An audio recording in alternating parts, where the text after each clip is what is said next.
your brokenness, you will be powerful. And how's that so? It doesn't make sense. If you're broke, how are you powerful? Because that's when God does his greatest creation through you. When you're to the bottom, where you're breaking apart, mentally, emotionally, that's when God steps in. He recognizes that you aren't where you need to be. And at that point, you may be crying out to him and saying, I can't do this anymore. I need help. When you're at your lowest point is when he lifts that head up and he says, get up, my child.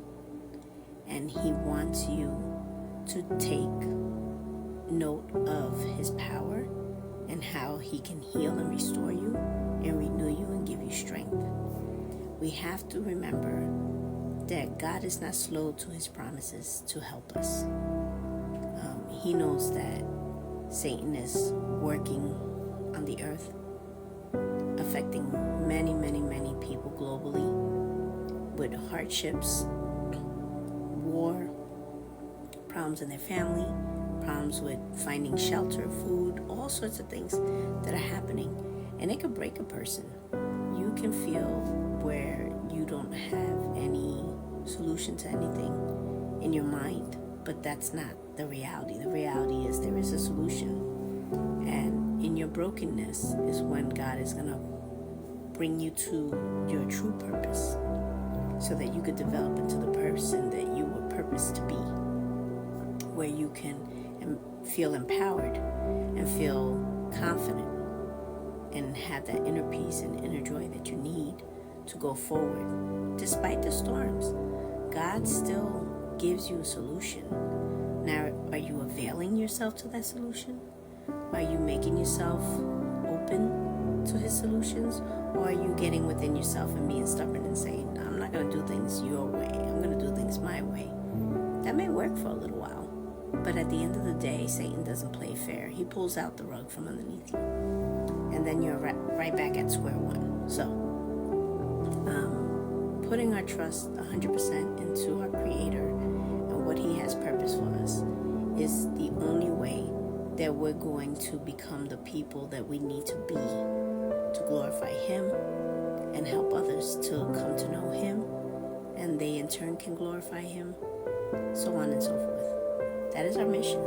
We have a commission to preach the good news and teach people in the manner that is loving towards them, and that they understand who they have to worship and what type of God they're worshiping.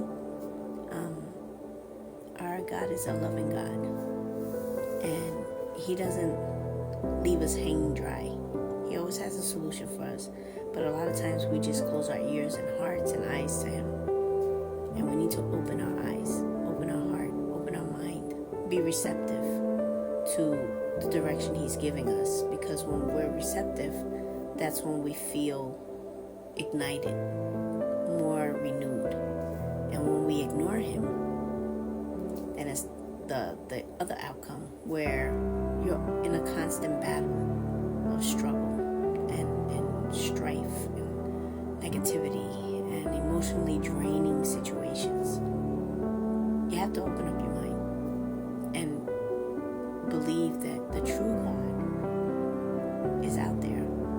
He's just waiting for you to come and connect with him. No one can make your relationship with God. No one. That's a personal relationship that you have to connect with him. Think of it this way.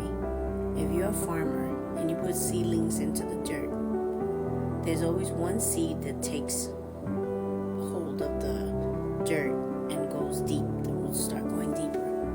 It takes a really strong hold. And then there's other seeds that they'll get in there. The roots will go down, but they won't go down deep. So when a storm comes, the one that gets uprooted was the seedling that didn't go down deep with their roots. And they just kind of got uprooted and tossed around. And then at the end of the day, when it's not tapped into that dirt, it's not getting rain to nourish it and sun, it's going to die. And the rooted seedling that went down deep, made that connection deeper in. When the storm came, it was firmly standing there still, and it didn't get tossed around. Why? Because it went deeper into the soil, so it could grab on to what it needed to grab on. And the rain and the wind and the sun came, and it was still thriving. So we have to be like that seedling that sticks our roots deep. And the roots is the outreaching of our heart to God. We have to make that deep connection with God, so that when Satan comes to mess with you, you're not falling. You're not falling for his tricks. You're not getting tossed about and getting your butt kicked out there, mentally, emotionally, physically. When you dig deeper into God's word, you're like that seedling that dug his roots all the way down into the dirt.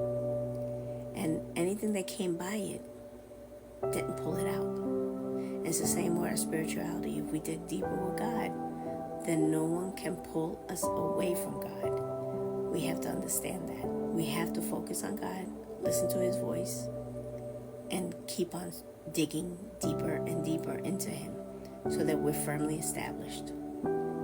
So just remember that. If you want to have a deeper connection, you want to be firmly established with God, you have to put in the work.